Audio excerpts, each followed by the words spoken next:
I love it. Thank you guys so much. It is such an honor to be here.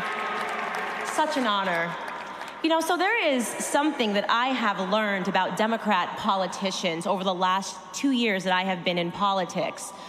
Over these last 2 years, where they have tried and failed miserably to paint me as someone who is anti-Black and anti-women.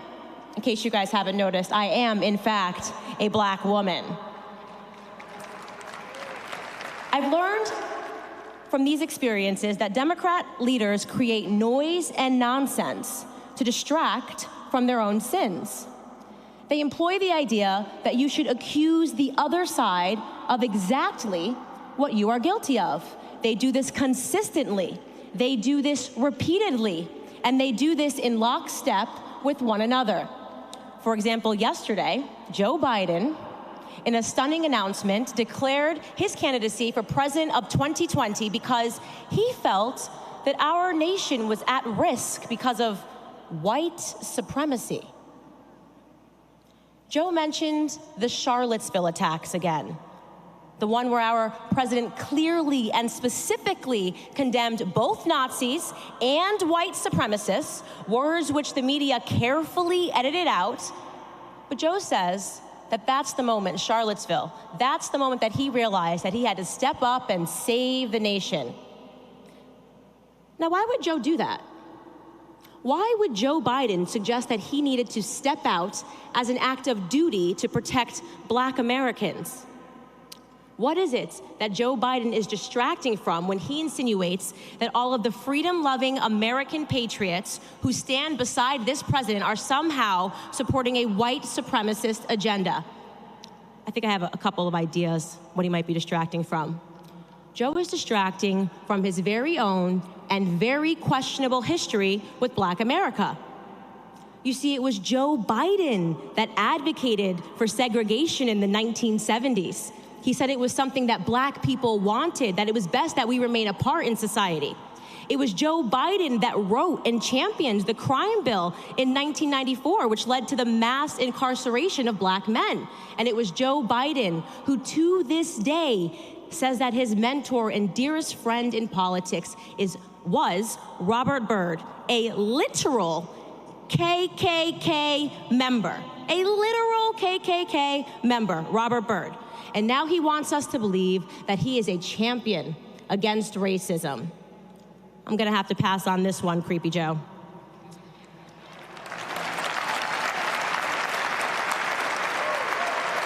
In each instance that a school shooting has happened, the leftist media and Democrat politicians blame the National Rifle Association. And this is odd, considering not a single member of the NRA has ever committed a mass shooting in this country.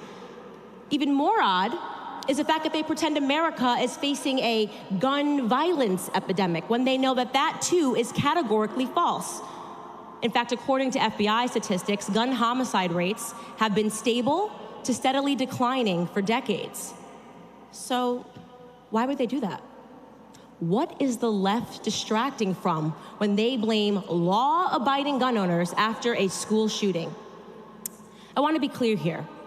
When a school shooting happens, it is a tragedy, an unspeakable tragedy, a tragedy and horror that is felt in the hearts of every American across both aisles of the political scene. The senseless death of high school children brings pain to everyone. And I have to tell you, it's no different than the continued pain that I feel when I hear about Black children that are being shot in inner cities. But that's a narrative that leftist politicians never, ever want to talk about. I never hear them talking about those children. Let's take a look at Chicago.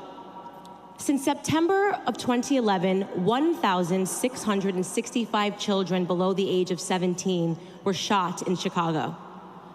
In 2017 alone, 246 children were shot, 38 of which resulted in their homicides. And so my ask to the Democrat Party today is quite simple. Before you guys try to rid law-abiding gun owners of their right to defend themselves, why don't you rid the urban cities of your policies, which have resulted in more gun deaths across America than you would ever care to acknowledge?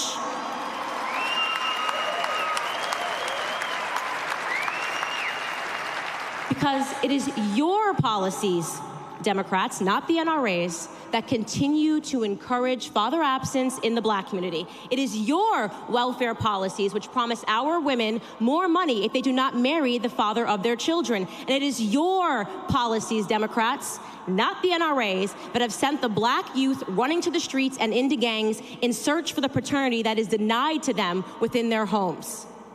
You routinely and falsely claim that the NRA has blood on its hands as a distraction from what is dripping from your own.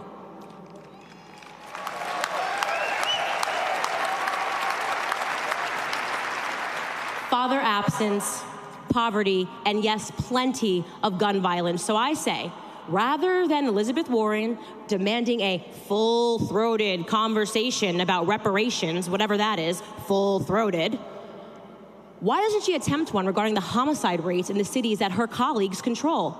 Baltimore, Philadelphia, Chicago, Flint, abject poverty and gun violence. But I know why the Democrats don't want to have that conversation. I know exactly why they don't want to talk about that. Because what is happening in the Black community destroys any moral credibility that the Democrats have left. They pretend that they just want stricter gun control, but conveniently leave out the fact that Chicago, the city with the highest gun deaths, already has the strictest gun laws in the nation. Just like they claim to care about protecting the lives of children at the very same time that they champion bills and organizations that allow for the death of millions of them. And I am looking at you, Planned Parenthood. How much blood is on your hands? Democrats do not care about gun control. They care about control, period. And they will continue to use children, they will continue to use tragedies, and they will continue to use Black people to get exactly what they are after, which is power. Because an unarmed society is exactly what a party that has taken a radical left turn towards socialism needs. But there is good news. Two things that I believe will always hold true about America.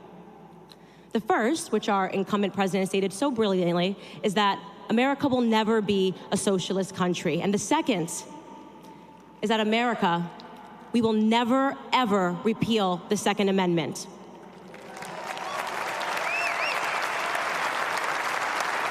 My time is running short here, but I would just like to thank Chris Cox and the National Rifle Association for this amazing opportunity to stand upon this stage and to share the truth, which is that if I have anything to do with it, I promise you all, there will be a Blexit, a Black exit from the Democrat Party. God bless you all. Have a great day. I love you.